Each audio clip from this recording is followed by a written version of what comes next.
2023년 희망의 새해가 밝았습니다. 지난 한 해는 우리나라 주식시장 10년 중 가장 힘든 한 해였습니다. 언제나 느끼는 것이지만 마지막 결론은 주가는 실적의 함수라는 것입니다.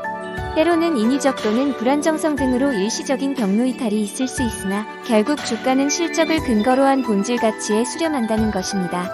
지난해는 금리, 통화, 물가, 원유, 곡물 등의 단어가 시장 전반을 지배하는 시장이었습니다. 특히 원자재 가격 상승으로 인한 부정적인 마인드가 수많은 투자자들을 힘들게 했습니다.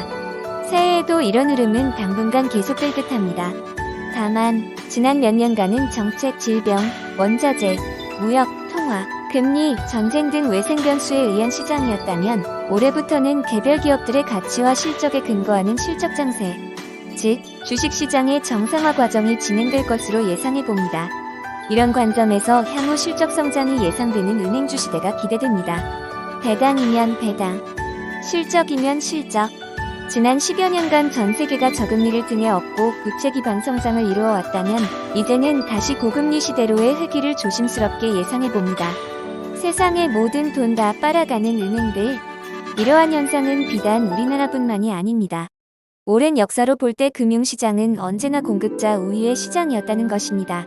국내 은행들의 경우 올해 예상 시가 배당률은 9% 이상 보는 전문가들도 많습니다. 한번 지켜보시죠. 중요한 건 배당이 아니니까요.